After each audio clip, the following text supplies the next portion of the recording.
Bienvenue dans cette nouvelle plongée. Aujourd'hui, on s'attaque à un monument, on peut dire, le chemin de la vraie initiation magique de Franz Bardon, publié en 1956. Oui, un livre assez particulier. Carrément.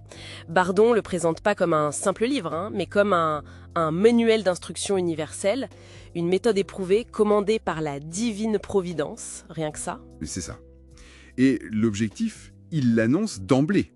La perfection, l'union avec Dieu. Mais attention, c'est pas de la magie de spectacle. Ah non, il insiste là-dessus. Oui, pour lui, la vraie magie, celle des mages antiques, c'est la connaissance et l'utilisation des lois universelles. Une science sacrée, comme vous disiez. Il la distingue bien de la sorcellerie, de l'illusionnisme. D'accord. Et donc, son système, il repose sur quoi? Il parle de 30 ans de recherche. Oui, et il a structuré ça en 10 degrés, très méthodique. 10 degrés, ça fait penser à un parcours initiatique très balisé. Il prévient qu'il ne faut pas sauter d'étape, c'est ça? Exactement. Pas de raccourci. Faut suivre le chemin, pas à pas. Alors, par où on commence? Ben oui, c'est la question. Quelle est la clé de voûte de tout ça? Le point de départ? Le fondement absolu, vraiment la base de tout, c'est la maîtrise des éléments. Ah, les fameux éléments. Feu, eau, air, terre. C'est ça. Il reprend les tatouas hindous.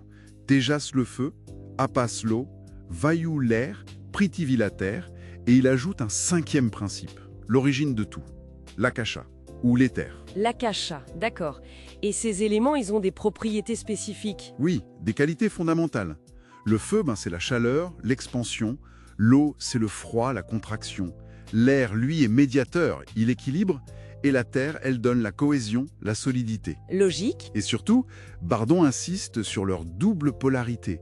Chaque élément est à la fois actif, positif, il appelle ça le fluide électrique, et passif, négatif, le fluide magnétique. Électrique et magnétique. Intéressant. Donc si je comprends bien, tout l'univers, et nous y compris, on fonctionnerait selon ces lois élémentaires. C'est tout à fait l'idée centrale. L'être humain, le microcosme, est une image de l'univers, le macrocosme. Notre corps, notre âme, qu'il appelle aussi corps astral, et notre esprit sont régis par ces éléments et leurs équilibres. Ah oui, comment ça se traduit par exemple? Eh bien, la santé physique par exemple, c'est l'harmonie de ces forces élémentaires dans le corps. Un déséquilibre, et hop, c'est la maladie, selon lui. D'accord. Et pour l'âme? Pareil. L'âme, c'est le siège des émotions, des tempéraments. Bordon les relie directement aux éléments, colérique pour le feu, sanguin pour l'air, mélancolique pour l'eau et flegmatique pour la terre. Notre caractère dépendrait de l'élément dominant en nous. Je vois.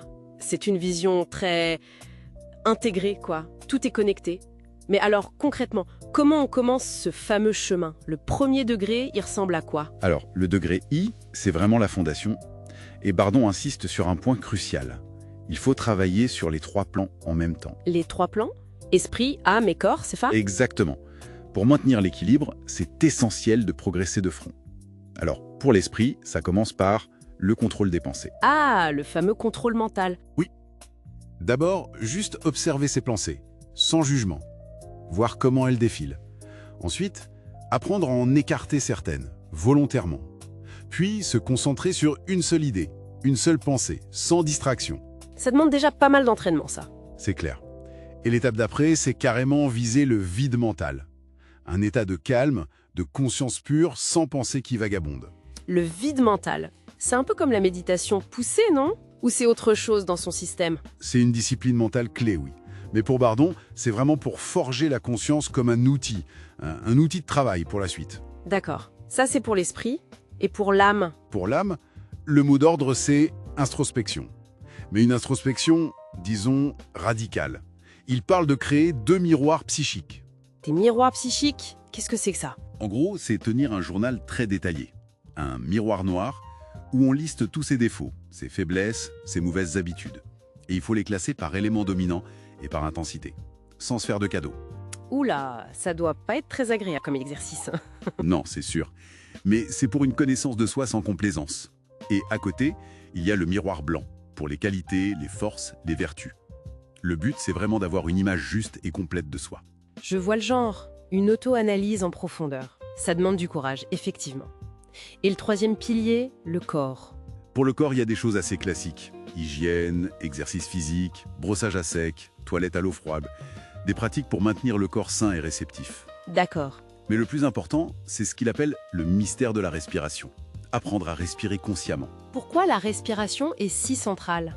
Parce que, selon Bardon, l'air qu'on respire n'est pas juste de l'oxygène.